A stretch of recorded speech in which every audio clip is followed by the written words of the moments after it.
Welcome to the final part of Series 9, everyone. I'm going to apologize that Ryan isn't here with me, but life and some sick kids made that a little bit difficult this week. I'm super excited to tell you that the Strata Kickstarter launch date has been announced, and it is tomorrow. It's Tuesday, October 16th, if you're listening to this later on. You will be able to go onto the Kickstarter, back the source book for this very cool game that we've been discussing. You can keep an eye on our Twitter account for links, or you can go to the publisher site, Rowan Rook and Deckard, for more information.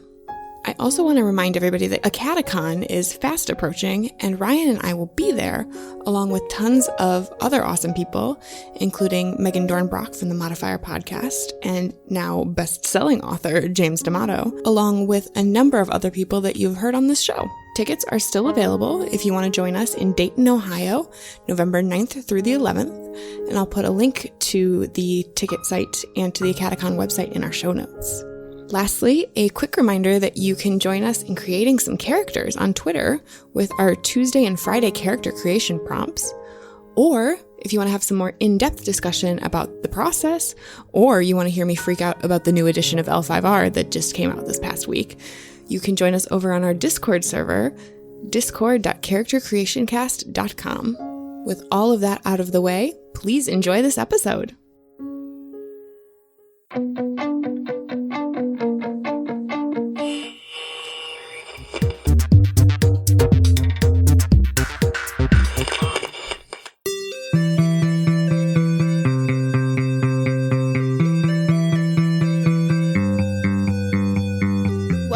To our discussion episode. Last time we created a group of characters for Spire. This episode, we are going to discuss the character creation process. We are very excited to welcome back Grant Howitt, one of the designers of the game we are talking about, and of the upcoming Kickstarter for Strata, a sourcebook for this game. Grant, do you want to go ahead and introduce yourself again for everyone and tell us a little bit about the character you made? Cool. Okay. My name is Grant Howitt. I'm a game designer from England. I've designed games such as Honey Heist and One Last Job and Goblin Quest and most recently Spire. And my character is Jean-Jacques Drink the Sunrise, who is a Knight of the North Docks. What the Knights were once a noble order of protectors, but now they're a bunch of drunk gangsters. Jean-Jacques is ex-military and is very keen on making sure that everyone in his party gets out of a fight alive. Awesome. Amelia, can you go ahead and tell us about your character? Yes, I made Claudette, who is a Carrion priest, particularly excited about being a Carrion priest. Just super into the whole concept, likes to go door to door, telling people about the good news of Charnel and what this death god can do for them. And, she's got pamphlets and everything. Oh, I love your character. Ryan, what about you? I made a bound by the name of Sylvia. She used to be a killer for her lord, who sent her to assassinate various individuals that really did not deserve it. They just irked her lord a little bit. So she got out of that game, and now she wants to use her talents for good. She wants to decide who is going to be the one being killed. So she went ahead and bound the god of assassins, Prospero, into her blade and uses that to strike out justice. This is a good group of people. Yeah, we seem like nice people. Yeah, we'd be really fun to hang out with. So we're going to go ahead and dive right into our discussion portion, which we call D20 for your thoughts. D20 for your thoughts? So in this segment, we're going to talk to our guest about your thoughts on character creation and how it feels in the system. First, we usually ask how you got your intro into role-playing games in the first place, but I also want to ask how you ended up designing games. Okay. So my first ever intro into role-playing games, it was upstairs in a Games Workshop before Games Day 2000. I was a whippersnapper, be about 13, 12 years old, and I'd never heard of role-playing games before. And some guys, we were waiting to get on the bus at 5 a.m. to drive down to Manchester, and they were playing a what I now realize is a really daft game of Vampire the Masquerade using Sabbat characters. But what they were doing, I was watching it. They didn't allow me to play because I was too young, but I was watching and I was like, oh my God, you can do anything. Oh, it's like Warhammer, but you play one character and you have different ways of getting past problems. Oh my God. And it absolutely blew my mind. And then I tried to get my much cooler friends to play in high school. It didn't really take. And then, right from the start, I was designing my own games and making my own hacks and stuff because the games weren't doing what I wanted.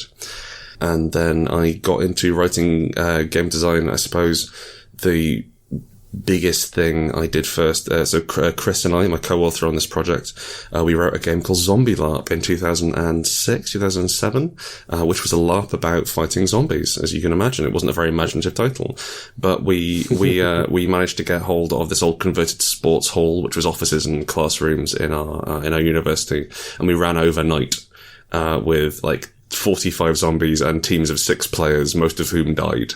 It was very, very, it was a nerf system we used because we hadn't really LARPed before and we didn't intend to do any LARPing before we wrote a system. So we came at it from this really weird angle. So there were no calls. There was no hit, very, very little in the way of hit points or no battle boarding and that sort of thing. So it was very, it just let you get terrified, basically. It was great fun. And that eventually we leveled it up to the point where we're running it in an abandoned shopping mall in Reading, which was super cool. But then, that was in university. And since then we've, gone through a few jobs each, and then now we are both working for our company, Rowan, Rook and Deckard, writing role-playing games full-time, which is challenging and exciting.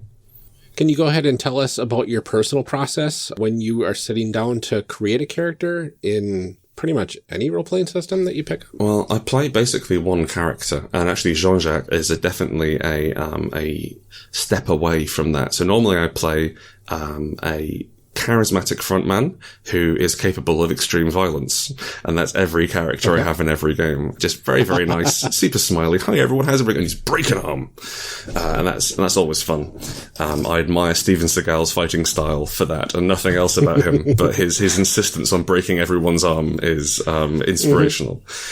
But I really like playing face characters, and I think what I try to do is I try to build relationships between characters. So one of my favorite things is having blood relations between characters. So quite commonly if I'm going into a group, I'll play someone's cousin or someone's brother or someone's mum. We had a grandma and grandson combination, the Pathfinder game we ran once, which was fun. And I find that it generates really good, easy stories because you're not going to follow some chump into a fight. But if your stupid half-brother gets into a fight, you're like, oh, I've got to go save him. And you get dragged into trouble, which is great. So do you tend to pick games then that allow you to do it? Because I feel like there aren't a ton of games that let you be both charismatic and kind of brutal. Well, the trick is you have to neglect every other part of the character. Oh, okay. That's fair. Yeah. And I definitely a charismatic first, brutal second. But I don't know. I don't play much. I'm kind of an eternal GM. I very often end up in an eternal GM role, but I think that I'll veer towards more I really like having the opportunity to lie to people, or especially to be lied to. I think that's really fun, and if my character can get caught up in stuff, so I'll make quite gullible characters who are really nice. Ooh, yeah. Just so and who'll believe anything anyone tells them, so I can get caught up in plots. I love some good backstabbing. Nice. Yeah. Solid PvP. It's good stuff. Well, I think that depends on the system, but let's not get into that now. Yeah. So how do you think that character creation in this game stacks up with other systems that you've played? And were there things that you specifically wanted it to do? Yeah. So we have a series of tenets laid out for our game design, and one of them is awesome abilities you can't decide between. And what we want to do is when we have the characters, we have quite a limited set of abilities per character, but we wanted all of them to be like, oh, I want this, oh, I want that one as well, I want all of them. And so just to give people these really snacky powers, which they really wanted.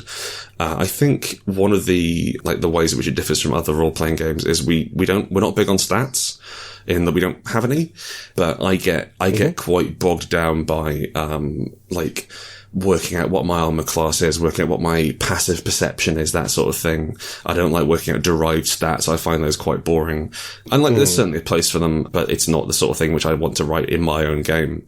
And also, I think it's quite a quick character process. Like, there's not the choices you make are important, and there's not a great deal of them. It's not like, oh, how am I going to assign my ability scores? What feats am I going to take? What path is my rogue going to level up into once I hit 3, 4, 5? It's more, what's going to happen tomorrow? What's going to happen immediately? And then we'll answer those questions as we go on. It's also the way I run games. I don't like planning too much. I like having characters and situations and ideas, and then letting that interact organically and holistically with the players, rather than like, well, here's what's going to happen today, and we know this, blah, blah, blah. I'd much rather talk to the players and say, hey, I haven't planned this, what do you want to do today?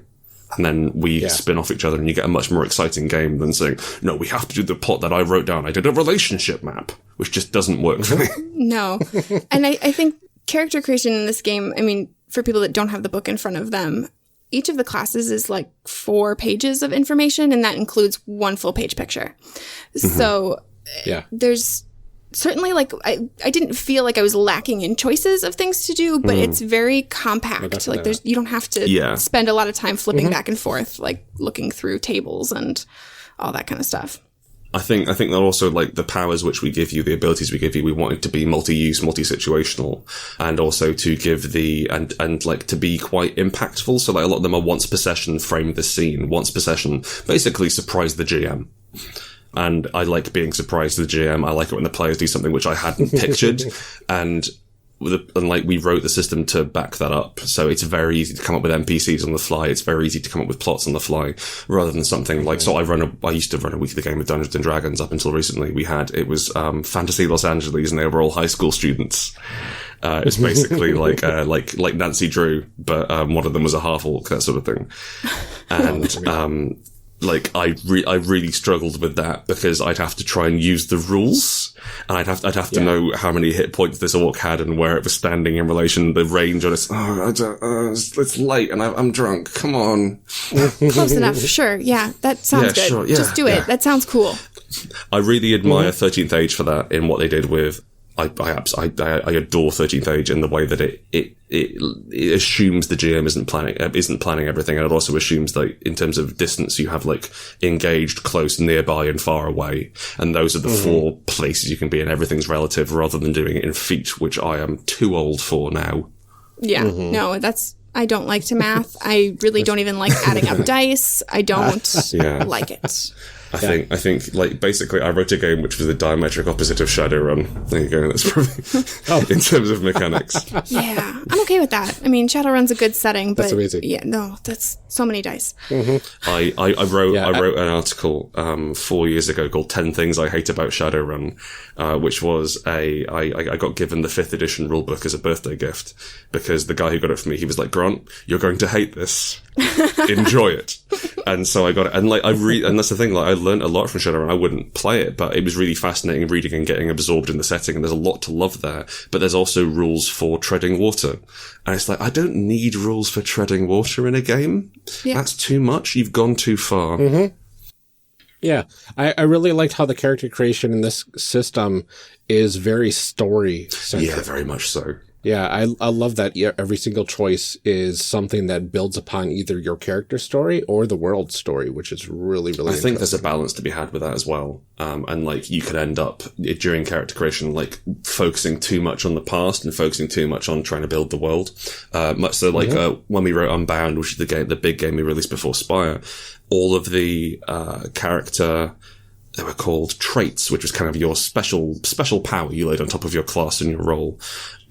Whenever you picked an ability from that, you had to answer a question about the world and about your history. And so they were tailored, and like, so like the fire power had one of the questions, what's the most beautiful thing you've ever destroyed? And that sort of thing. And so it helped you build and help you weave a world together as you make the characters, which I think is a really, like, one thing which I really think is very important is having players involved in the world creation process. Because if they're invested and they're involved, they'll feel much more comfortable making decisions, and feel much more comfortable saying, oh, I know this guy, I know this PC, I know this NPC, he's done this, blah, blah, blah, blah, blah. And they feel happy. They feel engaged and involved, and I had to do no work, and they still think I did work. That's the secret right there. It's just making people think that you prepped for days. Yeah. That's the trick, yeah.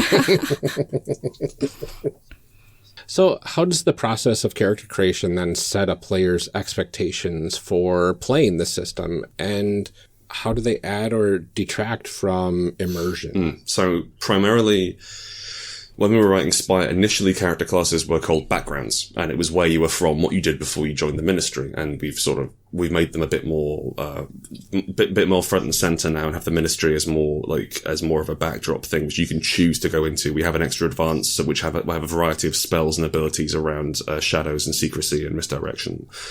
And the classes themselves have now grown up, and they are all intrinsically linked to somewhere in Spire. So, like, my knight is of the North Docks, and so that means that we start talking about the pubs that are in the North Docks. We start talking about the culture of the gangsters and the different knightly orders that come together in the inversion of traditional fantasy tropes. Also, similarly, I got a rowboat during character creation, which, if we had a GM for this fictional campaign, they should put canals in, otherwise I can't use my rowboat. Similarly, Amelia's character is a carrion priest, and so they had, so that means that you're signaling you want death and magic and the occult and weird religion to be part of the game, but also they're tied to New Heaven, they're tied to the war between the carrion priests, the Charnelites and the Morticians, and the New Blood, the Old Blood, the Towers of Silence swarming with hyenas and crows pecking at the bones of people. And you picked, Ryan, you picked a bound, and so you're talking about Perch, the shanty town nailed onto the side of Spire, and their own peculiar customs, the way in which they have small gods. And part of the creation process is we got you to name your god and what they were the god of. And now that god exists in Spire, and that god is important in our game, like where that god's from, where you stole them from, how they feel about being imprisoned, that sort of thing. And you actually had kind of an interesting thing, because it sounded like that you'd bargained with the god to help them act in a certain way, rather than being forced into certain ways by their worshippers. And so, in addition to being part of the world, when you pick a certain power, you're saying this is important to me. So, like, we don't have a great deal about ghosts in the book, and one of the carrion priest abilities is you can speak to ghosts by marking a certain amount of stress. And to make sure that got used, it's once per session, you can find a ghost nearby that's relevant to the current situation.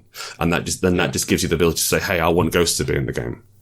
And like, similarly, like the Vermissian Sage, that's you saying, hey, I want to go to Train Hell. I want to go to the... I love Train Hell. Ghost trains.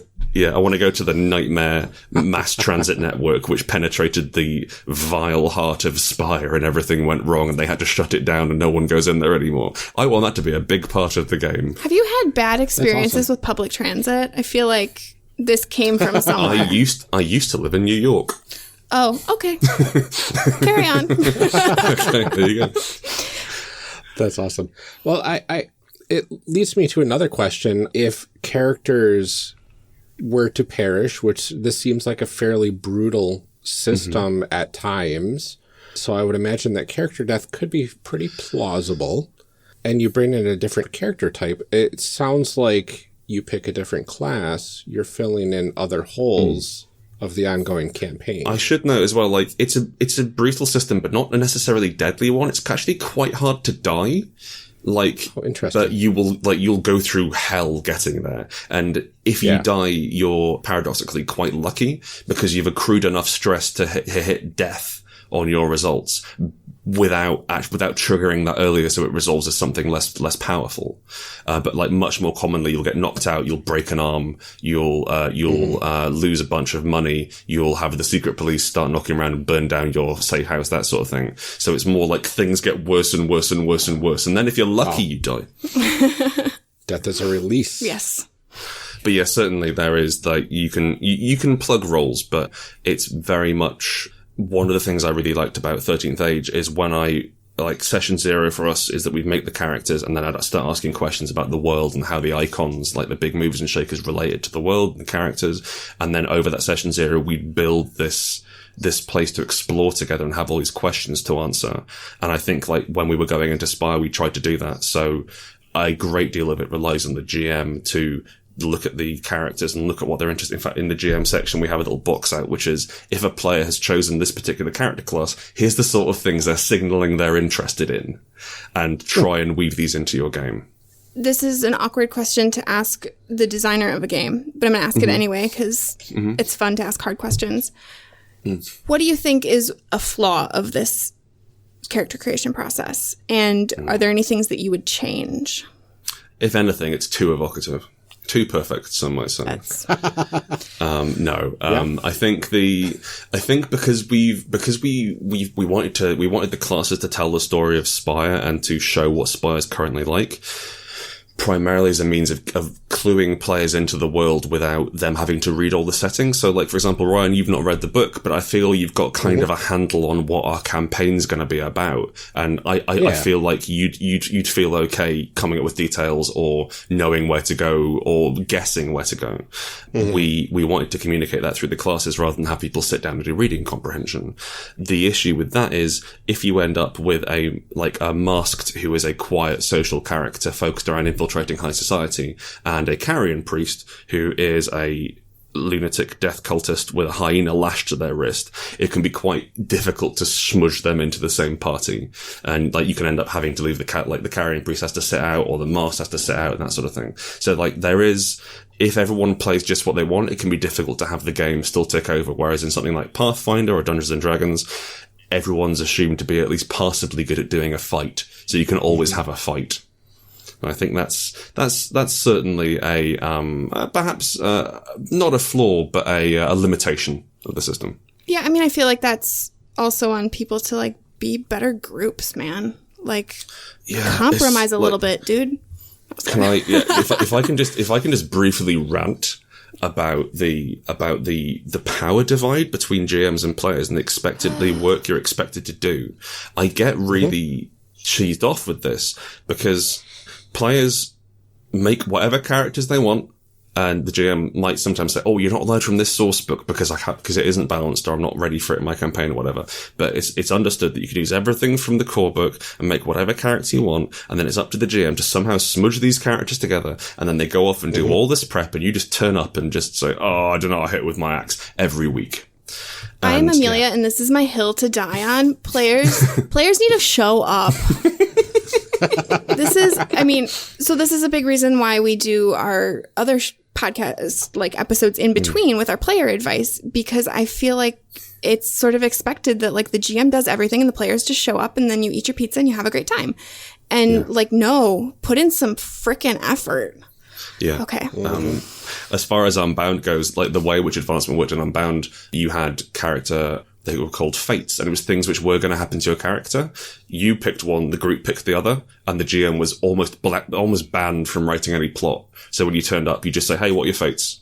And then once you'd resolved both of those, you leveled up and then you picked another two fresh ones. And the idea was that there were always plot hooks ready on the table for you to go, and they were generated by the players. Because, I'm bored of writing reams and reams of text that no one ever reads. No, and I just think that, if, players should have more involvement, too, because you have all this, you think of combats, and it's like, okay, I'm just going to sit here and wait for my turn. And it's like, no, do something with that, and, be slightly invested, and put in the effort so that you feel invested, because that's half the reason that people have problems with people paying attention at their tables, is because they haven't put in any effort, and they don't care. And I think also it's a systemic problem with looking at a lot of the way that a lot of games are mechanically designed. There's in a combat situation, when you zoom into that very high detail, high focus, or whether or not I hit or miss with this attack is very important. There's nothing to do when it's not your turn. Mm-hmm. And in most games, there's nothing to do when it isn't your turn. And games like Spire, like Apocalypse World, we do away with the idea of turns, and it's more weighted to conversation, and you chip in and go back and forth. And so everyone's much more invested. Or something like the Popcorn Initiative system from Marvel Super Heroic, I believe, which just after one person acts, that person picks the next person to go.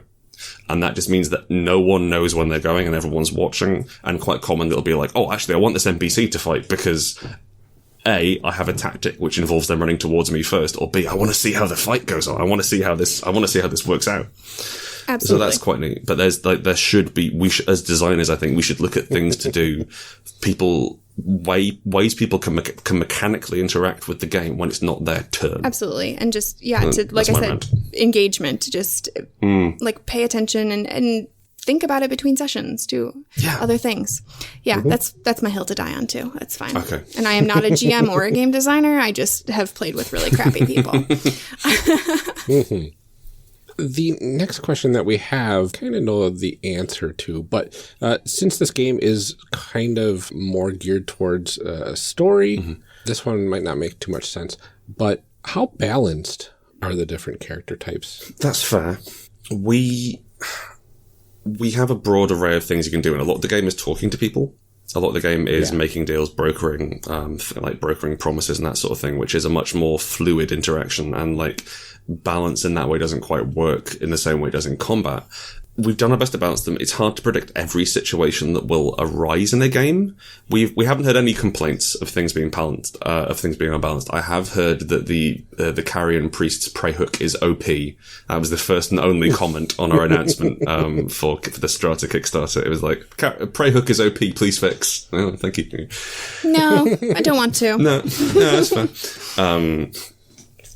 We've done okay, I think, and like part of the way in which we balance games is to limit the number of choices and again make those choices important. And I think once you get to something with the amount of rules that Pathfinder, that D&D has, it's so hard to balance that, and you have to put so much work in. And also the people you're working with teams, you're working with players who are expected to optimize and expected to try and fudge the system so it works, so they do their thing better.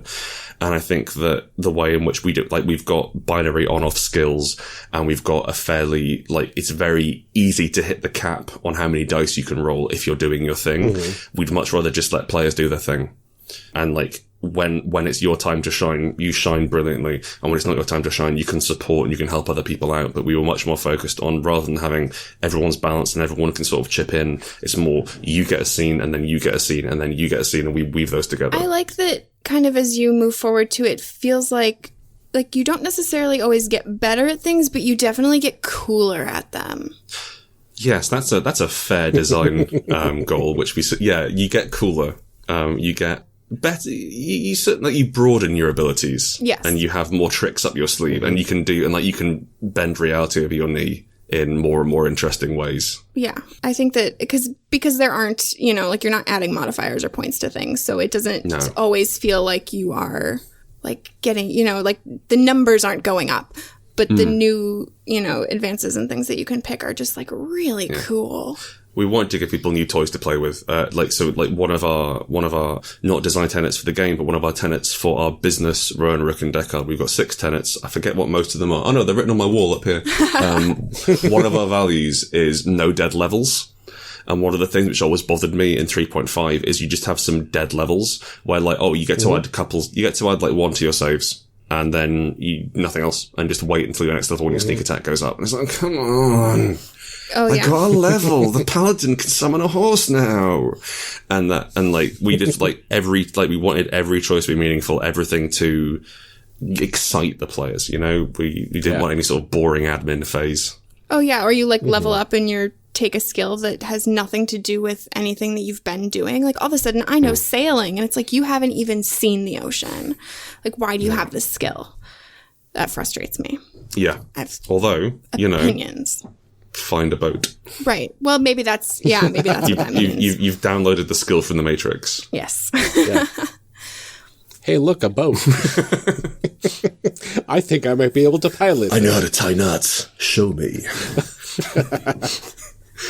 One thing that always interests me is, from a GMing standpoint, is how do you create NPCs? Because there are some games where you are expected to just create a full new character, and that is a pain. Jog on. Exactly. No, I've no time for that. No, I'm very much in the idea that NPCs should not use the same rules as PCs. It doesn't, it leads to balance issues, and it leads to some kind of it means that if NPCs and PCs are using different rules, then you end up with a lot more GM fudging and a lot more smoothing. But I think we're all grown ups and we can handle GMs taking the reins once, as long as we all treat each other with honesty and kindness, then that's fine. Our NPCs, they have 3 stats, I think. Yeah. 2, actually they have 2 stats. They have resistance, which, so all of our resistances, blood and silver and reputation, instead of having all of those, they have 1 flat number, which you have to erode, and then when it's eroded by inflicting stress, they're at your mercy. And you can do that through social maneuvering, you can do that through combat, it's generally the most common. They have difficulty, which is the number of dice subtracted from your pool when you act against them. And that can be like, so like certain ones can be like, it's difficulty 2 when you catch them on the first night of the red harvest moon, but difficulty 1 otherwise when they're not on their transformed form. And then they have some equipment, and we don't have an equipment table. We make up every bit of equipment we do, generally, because nice. we have it so it fits the character, and then we have a stress, a dice, which shows how much damage you do, and then a few tags to modify that in certain ways. But it's very easy to just come up with NPCs on the fly and understand what the rules would be. I like the idea that their resistances aren't set out too, because I feel like as a GM you don't necessarily know what approach your players are going to take with any given character that they run into. And so, you know, if you have a character that only has one sort of resistance and then they choose something else, you're in trouble. Yeah, for sure. We also encourage people to name all their NPCs. We have 3 suggestions for every three name suggestions for every NPC block, and also 3 descriptors, which we encourage people to pick from. But I found that I find it very hard to engage with a fight, which is there's 3 orcs. Yeah. What they're like, they're orc shapes. But like, if you've got there's one orc who has like this matted red hair, and one orc who has milky blind eyes and is breathing in and out ghosts, and one orc who has 2 long wicked knives, then there's knife guy, hair guy, and ghost guy. And they don't need names per se, because you can identify them in some way, and then you can start like in the fiction, whereas just mechanically you're just rolling to hit with the orc scimitar, he's grabbing the face of someone and just huffing a load of old ghosts in there and draining their levels, or draining their hit points, you know. I think that reskinning enemies is a required GM skill. I like the idea of breathing ghosts. It's pretty cool. I'm really stuck on that. That's good. That's pretty cool. I want to be able to do that. That's a good quality feat. Maybe that's how your character summons ghosts. Maybe. That's the thing. Like, I mean, like legit. Like, considering how rulesy Spire is, like on your character sheet, you've got War Cleaver D6. Mm-hmm. You could just have Ghosts D6. Summoning ghosts to attack is as illegal, if not more illegal, than a War Cleaver. So, go, you know, that's fine. You can breathe ghosts now. Yeah. I mean, I gotta do, well, if you're eating people, probably their ghosts are inside you, right? Yeah. I don't know how ghosts work on your digestive system. Now you're making a lot of sense. That's just logic. Yeah, that makes sense. The human body cannot digest ghosts. No, they gotta come out somewhere. Might as well come out your mouth. Oh my. Okay, so let's go ahead and get into one of my favorite questions, just talking about the group's cohesion. How does our current group gel within the system, kind of mechanically? And how would we fare in a typical session in this system? It gels pretty solidly, honestly. Like, we've all got the low society domain. Mm-hmm. Which means that we are all going to always roll an extra D10 whenever we interact with low society, and we're all going to find it hard to survive when we're talking to posh people, or let's say when we're trying to navigate the technological depths of the Vermissian, or deal with the occult. Even none of us have the occult skill. So like there's definitely mysteries out there and places which we can't go to and act as effectively, but there's certainly our our bailiwick wheelhouse. Our wheelhouse is certainly low society. And so, like, I can certainly see us, all hanging out in bars and going and, like, causing trouble in Red Row. And, like, my knight character who has a buff on people, so they ignore minor fallout, and just so much armor and blood resistance is ridiculous. So, like, him getting into a fight and the carrion priest defining things about the fight that we can tag later on, and the bound just appearing in the rafters above and just dropping on someone and shanking them. Like, I can see fights happening quite nicely, and also, like, have them happen when someone spills my drink. It's like, oh, okay, this is happening. Let's go. Yeah, I like the idea that we are all fairly death-focused in our own way. So getting into trouble seems pretty easy. Yeah, for sure. Mm-hmm. And as far as, like, I don't honestly, like, I feel like my character is the least explored, or, like, perhaps the most basic out of the ones which we generated, and I think that's because I'm primarily a GM, and so I'm not used to making a character for a PC group. But I'd be really interested in working out, like, what his what his limits are and what it's like, well, who am I saving and why am I saving them and what am I prepared to do for that? And like, who am I counting as my unit in that way? So like, you guys are my unit, I'll look after you, but is this person, do they fit in? Am I prepared to sacrifice them? In terms of faring well, I think we do all right. We are hell on wheels when we want to throw down. We can't really talk to people super well. So we might have to rely on intimidation. I think I'd probably be the party face man, given that I have the compel ability. But we'd be looking at I have trying compel to. Too. Oh, you got compel, brilliant. Yeah, Okay. I mean, as long as we're talking about my pamphlets, we're fine. I can see us basically trying to collect blackmail information on people, or trying to threaten them or get them into difficult situations, and then earning them as an unwilling bond who we then send off against other people to try and rectify situations. I feel like this situation is good cop, bad cop, but it's just like bad cop, worse cop. Yeah, Like we're not good worst at cop. Yeah, we're not good at Infiltrating this. cop. Yes, a murder cop. Murder cop. Good cop, bad I like cop. knives. So can I kill them now? Just a minute. Do not make me turn this car around. I want to talk about the system as a whole and how it plays and how it lends to character development, not necessarily like advancement, but do you feel like characters have the ability to grow and change as people over the course of gameplay as story happens? Yeah, for sure. I think that's not related so much through the character advancement rules, which are more mechanical in play, but actually the fallout is what pushes a great deal of advancement in that. So when you pick up problems, not so much in terms of like, I've got a broken arm, because you just kind of wait until that heals, I'll go find someone who can heal it with magic. But one of our fallouts is obsessed. And so your mind becomes fractured and razor sharp around a single idea. And that means that you roll with mastery. So you get extra dice whenever you try to do that thing, and a negative dice whenever you do anything which isn't that thing. And then when you do the thing, you are forcibly retired. But it gives you a hell of an arc, because like something's broken you and you become this single-minded lunatic. And things like it's possible to accrue debt, and rather than saying, oh, you have X amount of pounds in debt which you have to pay back, it's just, no, you are in debt and you've agreed to do a favour to some people who you wouldn't rather. Work out with the GM who they are and what the favour is.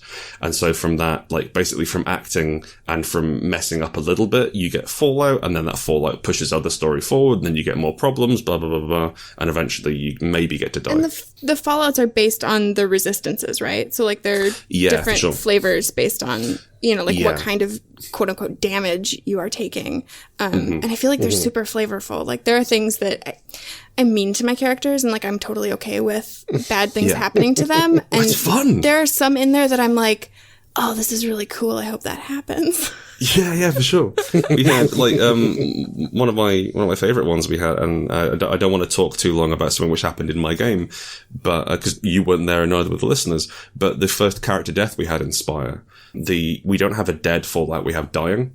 And when you're dying, you can choose to cling onto life and lose something important, or do one thing really well, then die.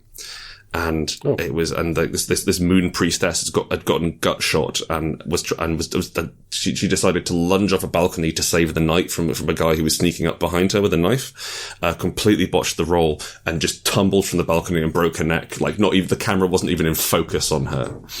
And it was so powerful to have that. I'm going to do this one last, no. And we all burst out laughing, and then we were like, "Oh God, that's really dark. Oh, that's horrible. That poor woman." It's funny because I could tell exactly which one Ryan and I would pick. Like Ryan would pick to do one last big heroic thing, and I would be like, "Nope. Like let's lose something really important and just be sad."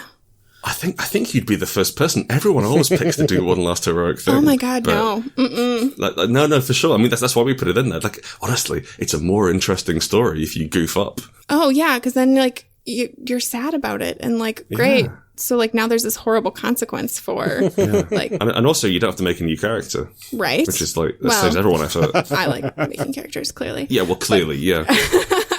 But I also just like having to suffer the consequences of things. Mm-hmm. That's always really interesting. I think there is an inherent masochism at play in roleplay. Like it's this really weird relationship where you are playing a character, and that character is, for the want of a better word, you. They are the diving bell with which you explore the world of the diving suit for imaginary worlds, and you don't want them to have an easy life. You want them to get their hair pulled. You want them to get spat on and pushed down into the mud and have problems, and simultaneously you want them to do well. And it's like you're saying to the GM, hurt me right. Yes, and it's really it's a really weird like space to be in. So it's fun to write rules which like reward you getting into trouble, and that gives you more story. And it's not a nice story, but it gives you it. There's also something for me in it, like when there are games where bad things sort of have to happen to you, because most of my role playing has been with people who are hardcore power gamers. And get really upset about failing rolls and like build their characters so they can't possibly fail rolls. And like, it's like, this is so boring. Like, great. We all won again. Like, good job. Put a sticker on your sticker chart. I'm like, no, I want bad things to happen. I want everyone to feel feelings. So with all of those just really great points out of the way, we're going to talk about character advancement in our discussion that we call Take It Up a Level.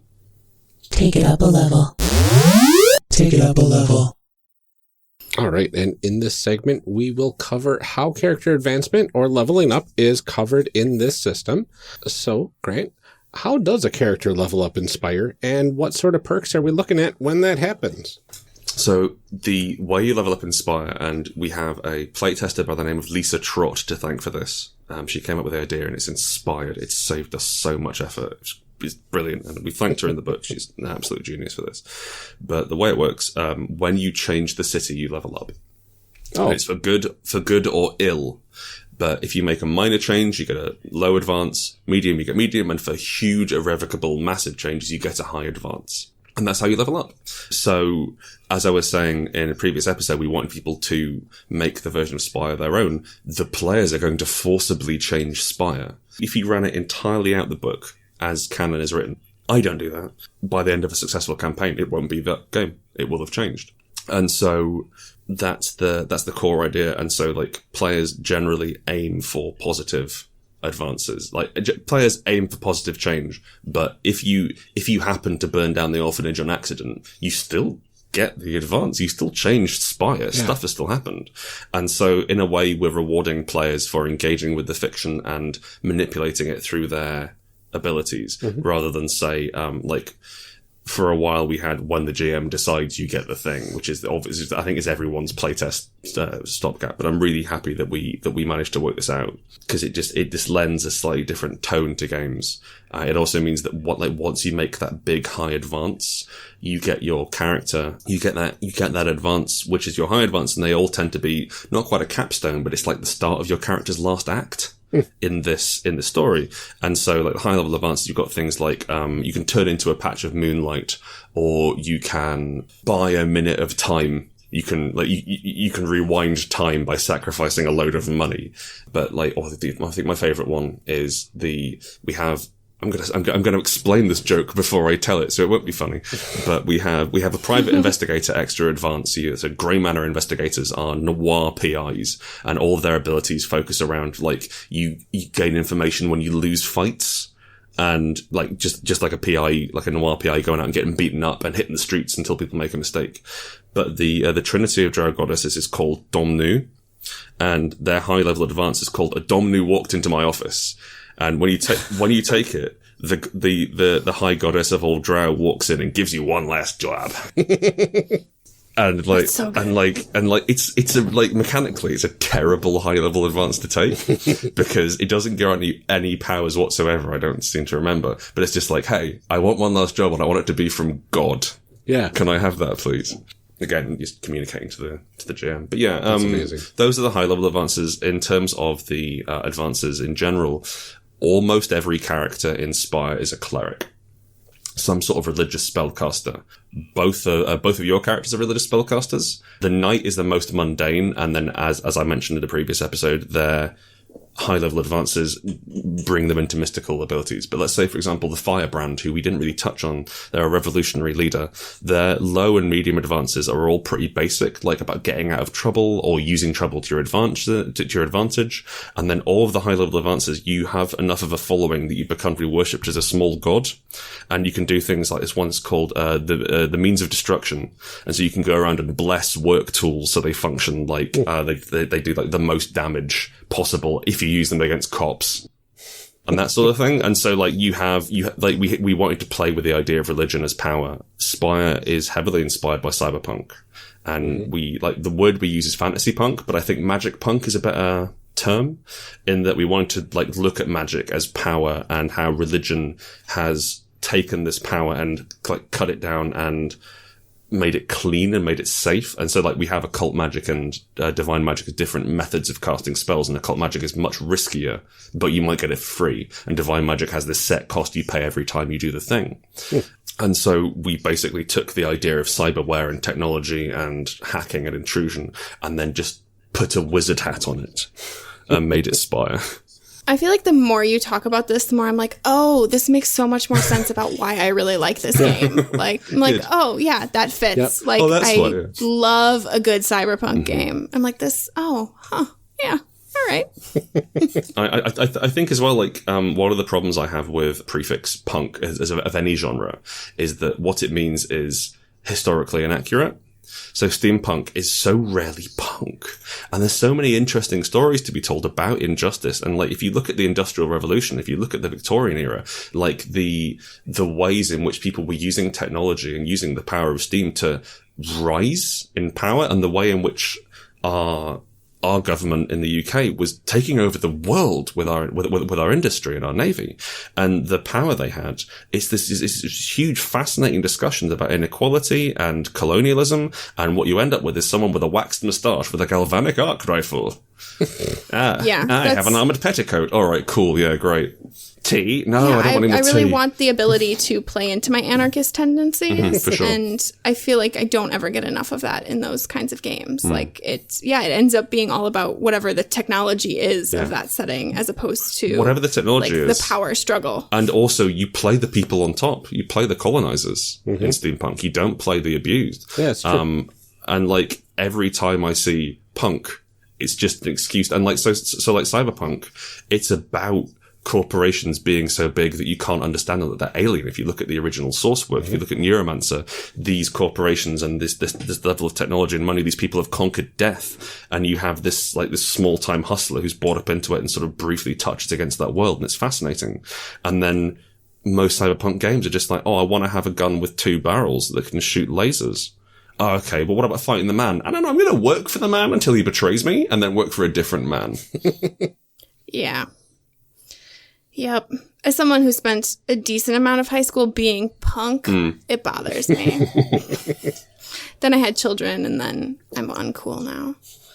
Well, you could be, I don't think you can be a punk mom and be cool. I think you have to, Yeah, I mean, I yelled at my kid in a Target, I used to be so punk rock. That's what my life is now. That's the main reason I'm not having kids, so I don't have to yell at them in a Target. Right, yep. Yeah. And so you don't have to stop being punk rock. Yeah, I'm hella punk rock. I'm trying. Petulant acts of anarchy. Yeah. Do you feel like it's beneficial at all in the system to have character advancement in mind ahead of time when you're building your character? Like, there aren't really prerequisites. No. I mean, is it just kind of a thing that you, like, see what you feel like? Generally, what we're aiming is you want to make a dynamic and reactive character. And so, like, again, like I mentioned, that's the way we write our adventures. So we wanted to make characters who could support that and live up to that. And so it's like, oh, actually, we need to solve this problem. So I can just, buy into this class. I can buy into these abilities. I think it's maybe useful to have a think about what high level ability you'd like to work towards. And that can give you kind of an arc for your character, like a goal to like, oh, I'm interested in working towards this one thing. I'm interested in embracing this particular aspect of the character. But it's not like you don't have to plan out 20 levels. Chris loves planning out 20 levels. I want to say that he absolutely adores it. And it's made him kind of sad that D&D 5th ed is not quite so easy to min-max and completely ruin with rules, because when we met, it was the heyday of 3.5, and he was on all the forums, he was on all the optimization boards, he had all of his wizards and his druids built up to do the thing. Sorry, never wizards. If you want to play a wizard, you just play the wizard build of druid. I remember now. And it's, that's not my bag at all. And I get it. I understand why it's fun, because there's a mastery there, and there's something fun about, there's this system. How can I master the system? How can I affect the world? But that ain't my cup of tea, certainly. So you can go at it blind. Yeah, I like I said before, trying to be able to pick things narratively so that it matches up with what you've done, or who you want to be as a person, rather than I swing my sword harder now. Great, good for you. Can we briefly talk about +1 swords and how rubbish they are? Yes, we can. They're terrible. It's a magic sword. It comes obviously from having a magic sword is just a very well made sword, and using technology which people didn't understand, so it must be magic. Cool. Okay, I get it. That makes sense.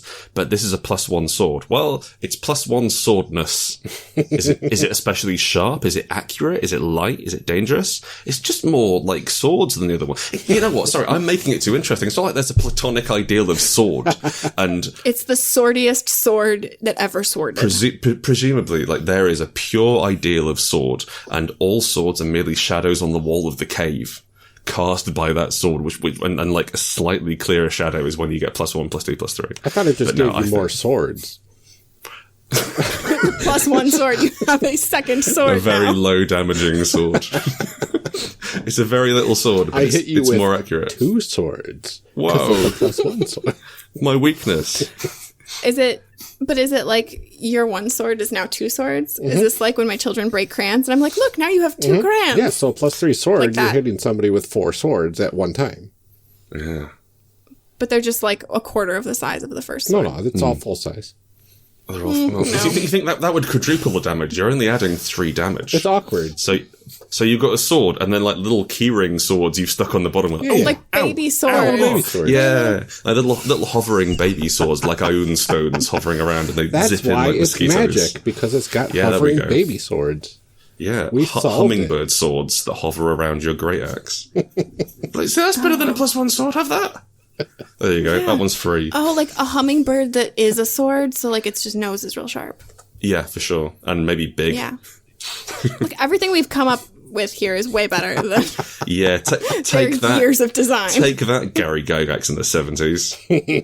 Yeah. Well, that is our episode. Yeah. We have talked about everything. Do you have any last words? No, it's just 3:30 in the morning. I'm going to go to bed. Yes. Well, thank you for staying up late for us. No worries. It's been a tremendous amount of fun. It's been really lovely to talk about the game and to sort of relax into a fairly long and in-depth chat about stuff, because I don't analyze my work when I'm doing it, so it's kind of fun to go back and oh, that's what I did. Oh, all right, cool. Oh yeah, you're right. I am brilliant. Yeah, well done me. That's, we said that we had Alex Roberts on our show talking about her Starcross game too, and she was like, "Oh, you guys just make me feel so good about myself." And I was like, "Yeah, let's come feel good." Yeah. Well, thank you for joining us. We really appreciate it. No worries. It's been great to be here. Yeah. Grant, can you go ahead and remind everyone where they can find you and what sort of things you're working on? Yes, you can find me at GS Howitt on Twitter, GSHOWITT. You can also go to rowanrookanddeckard.com, or just search Grant Howitt RPG and just go from there. At the moment, I'm working on Strata, a Kickstarter which expands Spire and has all sorts of cool adventures and rules and setting information and full details on blinding parties, which is something that High Elves do. So that's fun. They get a piece of art so beautiful that they have to look at it once and then burn the art and blind themselves. Please. That is so extra. It's so extra, right? And yeah, so please come and back us and check out the Kickstarter. You can, and also Chris, my co-author, you can follow him at the Madigan on Twitter as well. He's a lovely chap and he deserves more followers. And I think that's me. Well, thank you so much for sitting down with us, and thank you to everyone else for listening. Character Creation Cast is a production of the One Shot Podcast Network and can be found online at www.charactercreationcast.com. Head to the website to get more information on our hosts and guests, or even find some of our character sheets. Character Creation Cast can be found on Twitter at CreationCast. I'm one of your hosts, Amelia Antrim, and I can be found on Twitter at Ginger Reckoning. Our other host, Ryan Bolter, can be found on Twitter at Lord Neptune. Music for this episode is used with a Creative Commons license, or with permission from the podcast it originated from. Further information can be found within the show notes. Our main theme music is Hero Remix by Steve Combs and is used with a Creative Commons license. This podcast is owned by us under Creative Commons. This episode was edited by Amelia Antrim. Further information for the game system used and today's guests can also be found in the show notes.